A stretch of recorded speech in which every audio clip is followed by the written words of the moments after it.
You're listening to the Contrary Beekeeper Show. I'm Dan. I'm Greg. And I'm James. Join us as we journey into beekeeping while we learn to be the change, one hive at a time. This episode is brought to you by Nature's Image Farm. If you're interested in nukes, packages, queens, or supplies, visit us on the web at naturesimagefarm.com. Do you want to help support the show? Follow us, Dan and Christy, on Facebook and Instagram at Red Dog Ranch. Do you need a logo, graphic, or web design? Check out Blask Media on Facebook and Instagram. Now, on to the show. Well, welcome back to another episode of the Contrary Beekeeper Show. It's a super special edition. We've got Jose, Bruce, and Dan, and we're down here at the HIVE LIFE conference in Sevierville, Tennessee, and it's been one heck of a time, hasn't it, fellas? Oh, yeah. It's been a blast. A lot of fun, man. What do you think, Dan? It's actually pretty fun for the first day, getting to see everybody and catch up. It's been great because we got to meet these folks online and you get to know them a little bit, but to make that face-to-face connection, that's a big deal. It just takes it to a whole new kind of a level where you can be friends and have and feel like you know somebody through all the ways that the channels, their social media and stuff, and to be sitting down with these guys that you respect, that you revere, that are good quality dudes. It's an honor and it's a blessing to be able to sit down and talk with you folks. Man, I appreciate that. Feel the same way, connecting the faces and the names, and then meeting new people that you see on your feed. That's just, man, it's been incredible. What do you think, Bruce? Yeah, putting a name with a face, it's been great. Already knew some of you guys online, like you said, but meeting you in person, and a lot of people have come up to me that I have no idea who they are, and they introduce themselves, and it's just been a lot of fun. It's been a blast, and the speakers have been great, but I think I've had more fun meeting people almost than listening to the information. Yeah, no doubt. It's been neat. Networking and just getting to know folks. It's been awesome. That was the highlight of last year because it's not designed like a normal conference that I've ever been to where there's time allotted to network and hang out with people, and they kind of extended that again this year. And that's one of probably the best things I think we have about this. Kamon made it a point last year. He knew it then, and it panned out with all the folks there.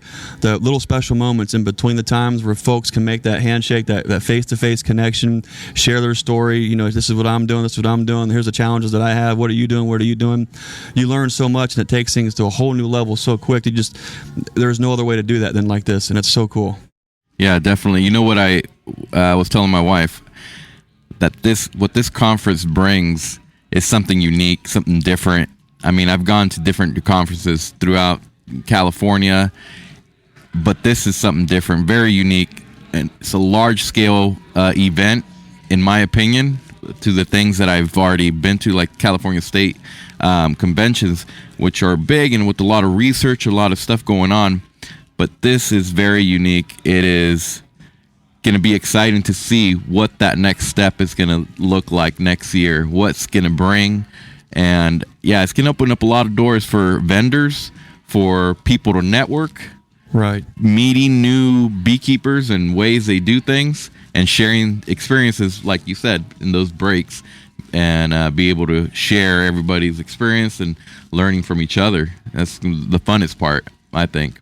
Bruce, we got to walk around. You got to meet a bunch of people, connect the dots from the folks that you see, comment on your videos, and make that engagement with you on YouTube and your platforms there. What's it like when someone comes up to you and says, hey, this, or I love you, or I love your videos, I love what you're doing, I appreciate you? What are your thoughts on that? Well, it makes me feel really good. I don't really feel like I'm the best beekeeper out there, but I'm doing the best I can, and people seem to realize that.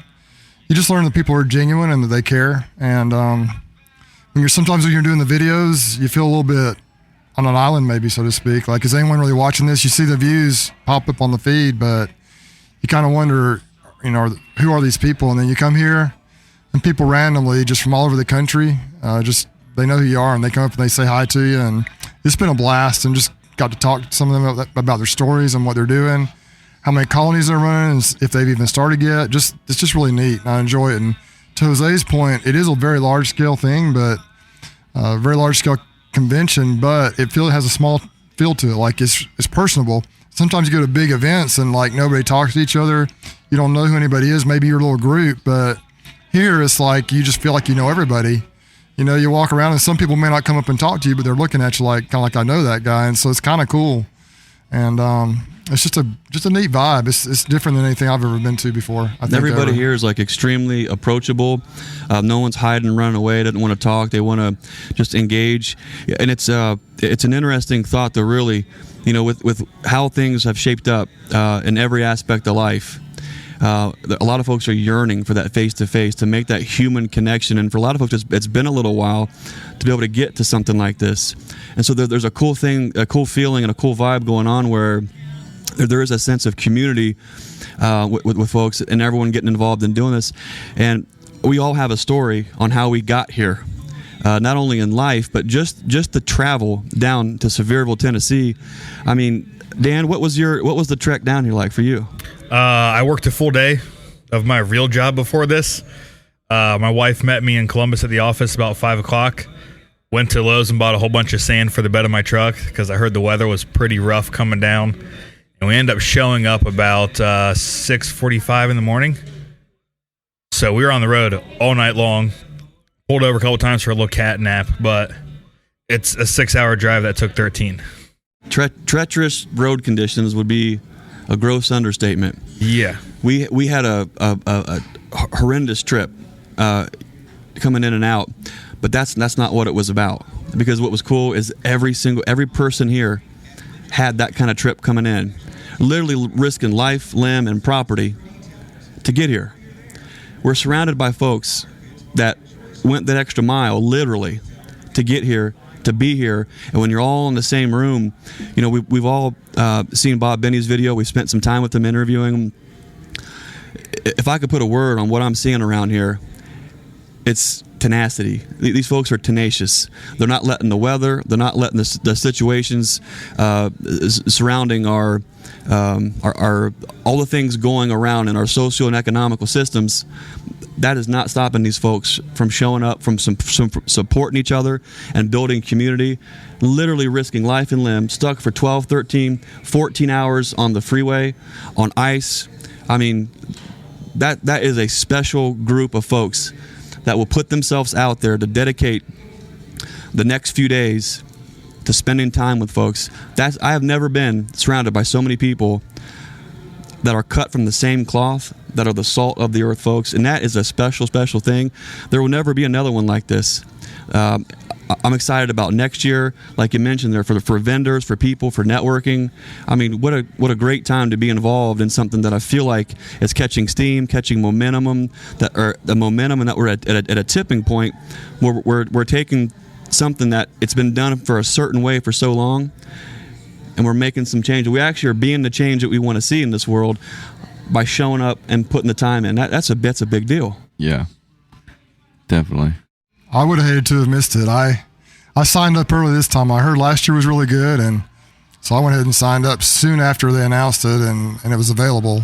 I jumped on it, man. I'm like, I got to go to this one. So it's just cool, the people that have come to that maybe didn't think they could make it and were not sure they'd come, and then all of a sudden you're seeing people like Yappy B Man and just some different people. Mike Berry, I'm not sure how long he's planning on coming, but as momentum is built, you've seen more and more people, hey, I got to get to this thing. And I think it's going to just grow more and more as people find out about it, that said, well, maybe that's not what I want to do. But next year, a lot more people, I think, are going to come and enjoy this cool vibe that's here.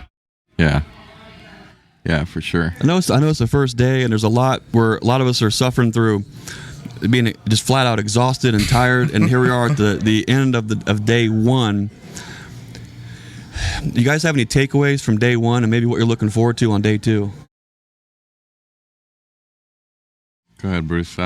Well, the talks were great, and I really enjoyed that. But once again, just it's almost like a family reunion type of a vibe here. It's just like, hey, I know you. I mean, people are just, everybody's meeting each other. I don't know if it'll be the same tomorrow, if it'll be more kind of, digging down and just listening to the talks more because everybody's kind of met. I don't know if it's going to continue on to be more of this family vibe. It probably will be to some extent, but my guess is today, people were tired, like you said, but people were super excited. There'll be more of that tomorrow, I'm sure, but I think now people have kind of met each other. Maybe they'll focus more in on some of the talks and stuff, although there were people that were in tune, to the talks today as well. But I was just excited to see everybody. I listened to the talks, but I also was back there talking to people, and I didn't hear all the talks. I kind of wished I would have heard some of the stuff I didn't hear. Yeah, I think that's the same feeling that Bruce has. Is just meeting. That was the most exciting thing for me. Is just meeting the people that know my son and have watched my son. That's special to me. That means that's a lot, because to me, family is very important. So to be able to share that and people watching, like Bruce was saying, it's like, is there who's watching? Oh man, it's like, are we just doing this for the heck of it? Why are we doing this? And this is a rewarding feeling to get. I was telling my wife, like, yeah, people are watching us. Like, we aren't working for anything. Like, people enjoy what we're doing, what we're putting out, and they enjoy this family thing that we got going on, and just how we can spread that love for education and family and unity and in bees. Bringing people together, families that my kid doesn't like the bees. Well, get him a bee suit. He'll enjoy it. So it's just things like that they get from just watching Maximus being out in the bee yard, that it's pretty special for us to hear that it's inspired them to buy their kid or grandkid a suit to do the same thing. Yeah. So that's pretty special for us. I never thought about till Bruce said something about it, about being on the island of the content you create. I've never really thought that people actually download and listen to this or view it. And the running joke on here has always been the only person that listens to it's my mom. I finally had someone come up today and say that your mom's not the only listener. But it really struck with me that it really does at times feel like you're on an island with doing all this. And yeah, I was just going to say, as a YouTuber, if you're trying to grow and get better, and like I'm trying to do, you get all caught up in the analytics. That's a good point. You get caught up in how many viewers you have, how many subscribers you have, how many views per video. Why didn't this video do as well? Why, I put so much work into this. Why is it getting way less views than the one that I just kind of threw up there? So I worry about that. I think we all probably wonder, why aren't more people returning, or why aren't, more people watching these videos? But then you come to something like this, and, you just realize that people are watching and they're grateful. Even though I don't even feel like the videos are all that good sometimes, I realize other people do enjoy that content. And so it means a lot to me to see that. And I think that's one of the powerful things. Not only do I enjoy being able to meet these people, but they get to come and meet us. And so it's like this, like I said, this family atmosphere. I think the power of the internet is huge, because somebody came up to me from Spokane, Washington today.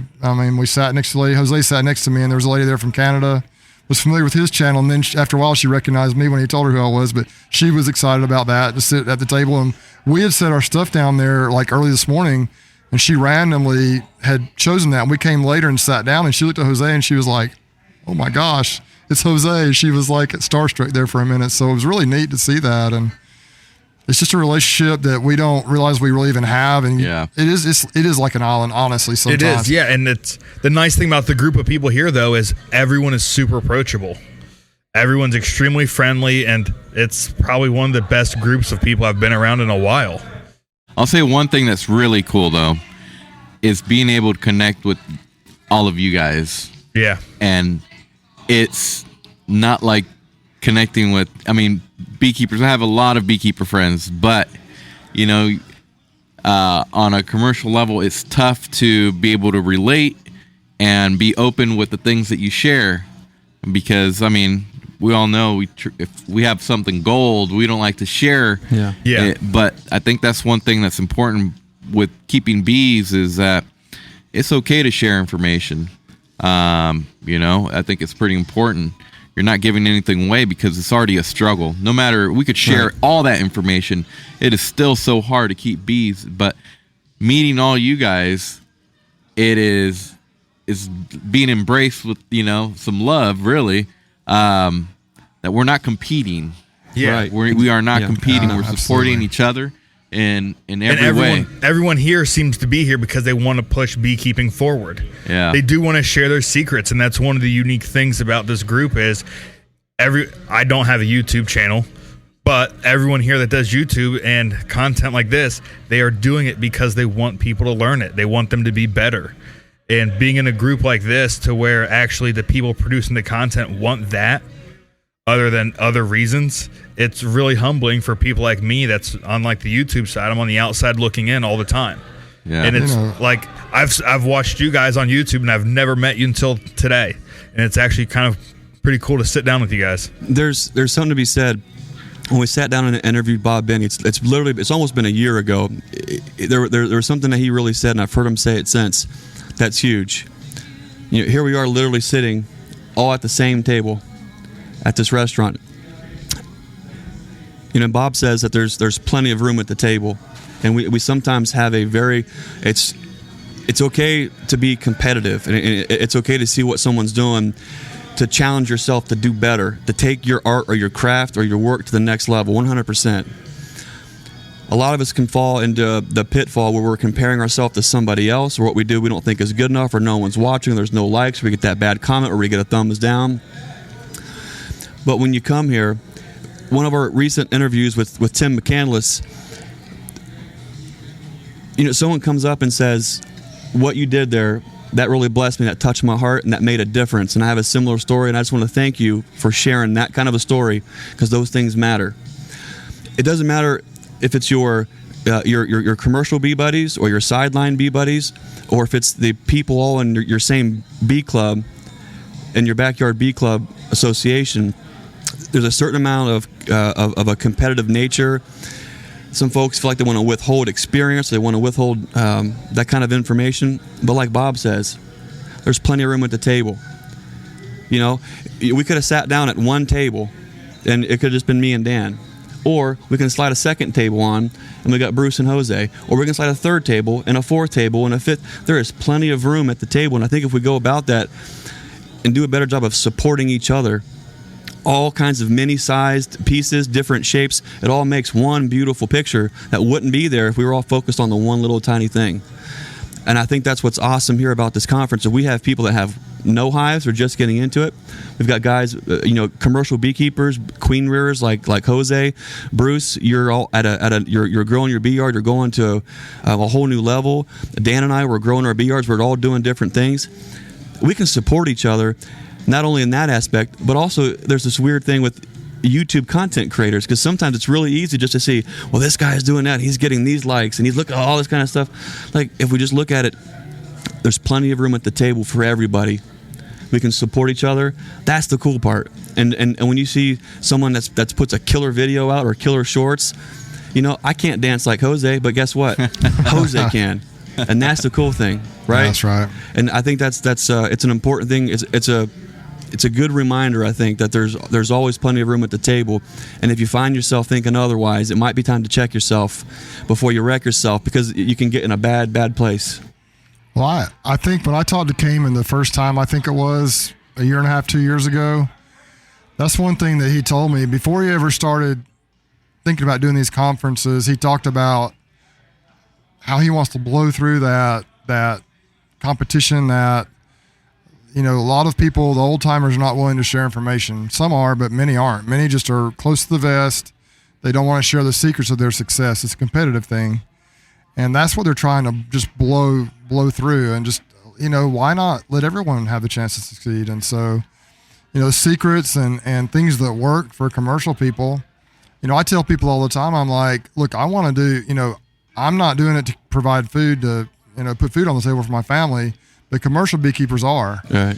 And so I want to do what the guys who are desperate to feed their families are doing, because they have to keep their bees alive. I don't really have to, or hobbyist beekeepers don't really have to keep their bees alive, but they do to feed their family. And so, Jose, you're an example of that. So you're going to do what it takes to feed your family. So if I can learn from you, Bob Benny, people like this, even Kamon now, you're pretty much going into this thing full-fledged, feeding your family through it. So if I can learn from people like that, then I have a better chance of success than the person who's got a hive or two in their backyard and think they know everything about beekeeping because they've read some books or, watched some videos or whatever. So it's just super important to me to be able to grab onto some of that knowledge from some of these guys that do it for a living and who have been successful year after year after year. Kamon talked about that today a little bit about I've been stubborn in how I've done things, and I still am not as good as I could be, but I'm trying to get better. And I think that's the key, is that everybody's doing that. And the only way to do that is to learn through experience.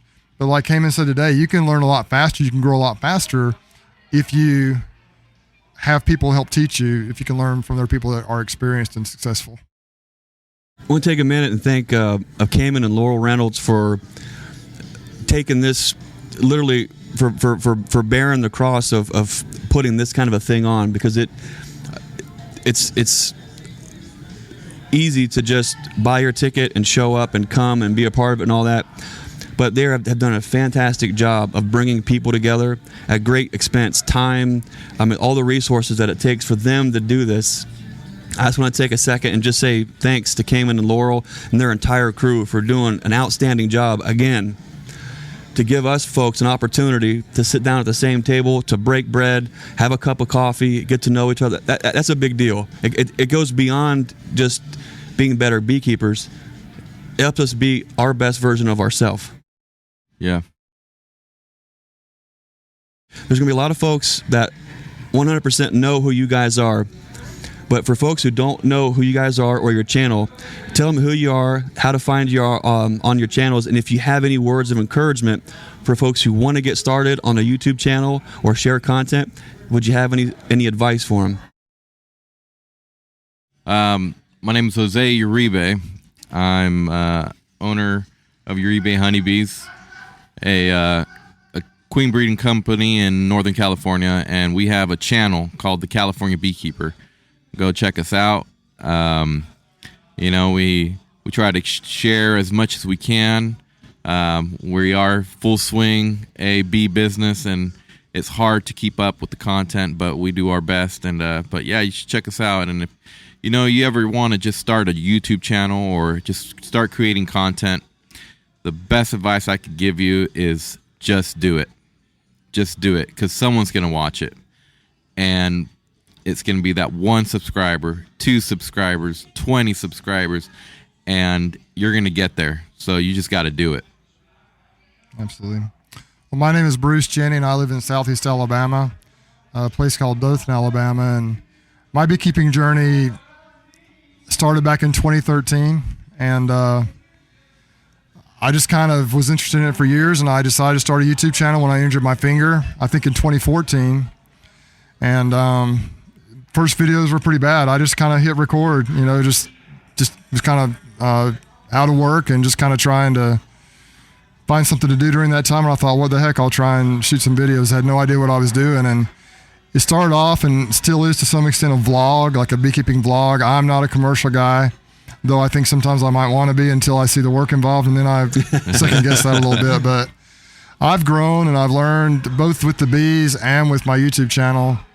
And I'm trying to get better. Best version of myself, that's what I'm trying to do. Yeah. Be the best version of myself. And so when it comes to beekeeping, I would say I recently did a video with 5 things I wish I had known. And one of those, there were 2 things that I would, out of those things. Number 1 is it can be addictive. Beekeeping can, right? It can be absolutely addictive. You also have to be committed, 100% committed. And that's not just in beekeeping, it's everything in life that's worth doing. It's hard. It's going to be hard. You're going to have some failures. But there's a channel I watch. It's called Think Media, and their motto kind of is just press record. It's kind of like you got to just jump in and start doing it. You can't expect to be at a high level. You can't expect to be Mr. Beast, your first video. It's not going to happen. He went for years and years, I think, before he kind of figured it out and his success. And this may not be the niche that grows like that, like Mark Rober or Mr. Beast, but as you work at it, you try to get a little better each video, you try to improve your skills in beekeeping as well. You do, you grow and you learn, and you change your direction a little bit, and you just keep going. And that's the key, just start. If you want to do it, but you got to learn, go. You can look on YouTube and see how to sign up, how to get started, what it takes to get monetized, how you can grow, how to gain subscribers. And just start implementing some of those things and see what happens. And you'll be surprised what it can do, what can happen. Just do it. Just start. Take the there's something about when you make the choice to do it and you put yourself out there, something happens. It's hard to put in words, but it's a mental thing. It's in your heart. You're pushing that thing forward. And I think as we have a small channel, and it's easy to get caught up on subscribers and all those kind of things. But if we're only putting videos out for that, we need to maybe reevaluate before we even get started. A lot of us, I think, felt a tug in the heart. We felt led. We felt compelled to share something or a certain thing, and we put it out. And there's something to be said about that piece of art or that sharing that piece of thing. If it's a message about how beekeeping saved your life, how this is what we're doing to make these kind of things work, or here's just a killer dance that I can do because I'm Jose. You put that thing out there, and it's hard to explain. You put it out, you let it go. It's a way to express that thing, and you let it go, and then you don't get caught up on the thumbs ups, the thumbs down, the comments, the metrics, and there's a certain freedom in that because it just lets you work in that flow state to just be you, be your best self, and just create that piece of work. And I think it was hard for us as we got started to just let those things go, and I think it's so much more enjoyable when you just take it like that, create something, put it out, let it go. Yeah. It's a lot of fun, though, actually getting together with friends and creating content. One of the funnest times I've had in recent memory is dipping boxes with Greg and not deep frying my finger. We were pretty close a couple times there. Yes, and making that video was genuinely fun. It's one of the things that you never realize until you really start just sitting back and enjoying it. That was one video where we took the approach to where we do not need to be the authoritative we do not need to be the authoritative voice on wax dipping boxes. We do not need to be the guys that's nuts and bolts to say this is exactly how you do this, and here's all the. We're two buddies hanging out. We're dipping boxes. We have bad jokes. We just go with the flow, and the fun aspect of that was just one of those things where you don't have to try. Anyone who's put a camera in front of yourself, it's like, okay, take 1, take 3, take 7. I'm working too hard. I want to say this, and it doesn't go. And it's like, forget about that. Let's roll. Let's go with it. And that's usually where the gold is when you're not trying to do anything other than just what comes out. That's one thing I like about Jose's videos, man. He's out there just doing fun, cool stuff, man. Fun. He's just having a good time. He tells the story really well. I've watched several of your videos, but I really enjoyed the one with the guy that came down from Wyoming. The move the pollination hives in. It was a pretty long video, but he came down from Wyoming, and Jose, you're out there hopping in the truck with him on the forklift and just documenting what he's doing, just having a blast. You're talking to him in the truck as you're rolling down the road, and it doesn't have to be scripted.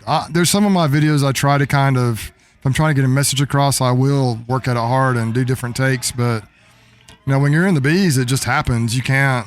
You can't say, okay, go back in there. Yeah. You can't say, okay, get back on the frame. Queen, where'd you bees? Get back on the top. Look, you can't say take 2. You can't do that. So you just it's pretty much, it's just pretty much it rolls as you're doing it. And you just gotta do that. And so it's a lot of fun. And I think one of my favorite videos of yours, Bruce, was one of the more recent ones where off to the corner, off to your shoulder, you say, hey, this is where I first got started. Yeah, and you show the little corner where that was neat, huh? Jose, I think one of my favorite ones that I've seen with you is you and Maximus are having lunch. You're talking about all the things that you're doing. You guys are at the Mexican place, and I can't think of what the name of the dish was, but it was some kind of a chip and tomato dip like that. It's cool when it's real life. It's uncut. It's you being you and nothing else. You cannot fake that type of genuineness. You can't do it. The first thing I ever saw with you was when the bear went through the mini nukes. Why do we have to talk about that? It was one of the ones because you can hear the pain in your voice as you're getting out to that yard. Oh man! And you can I felt for you. That is awful. And that was the first time. And that right there, I was like, this dude's actually legit. Yeah, no, funny story about that is I was not going to record that. I sat in my truck and I looked at it and I called my wife and I said, I'm not recording today. She said, why not? I said, the bear hit us. to just record it. And that's one of the nice things, though, because everyone has the happy stories. Holy smokes, yeah. And it's the truth of what's behind it. And I'm surprised I didn't cry, though. And that's one of the things that drew me to you, because I could hear your emotion in your voice, and it was a really bad situation, but yet you're still sharing it with the world. The real deal. Yeah. Listen, Jose's got the cool factor like nobody I know, man. He is just... He's got the swag. the It's the whole cool- he thing. does, Oh, man. The whole You guys package. are toot toot. Well, we need to get out of the restaurant here so they can close things up. But I really appreciate you guys taking some time to sit down with us and chat. It's the super cool thing when you, like we said, you take it from the online thing to the real face-to-face thing. Sitting at a table, having a cup of coffee, talking about bees at no matter what level. It's the same thing for all the folks here, whether it's 1 hive or 1,000.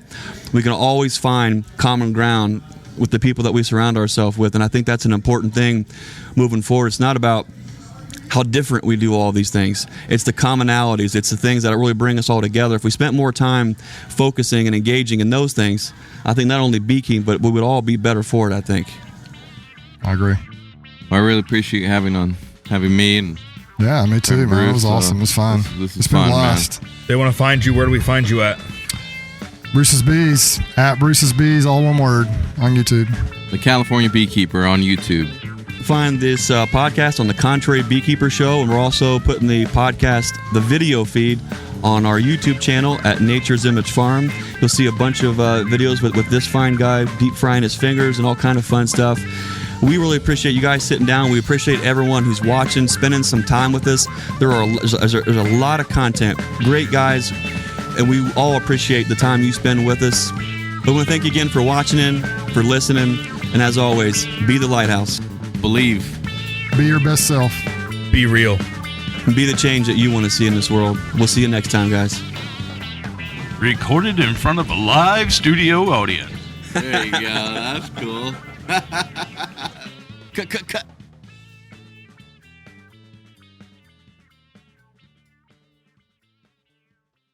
Hey, that'll work. How about that?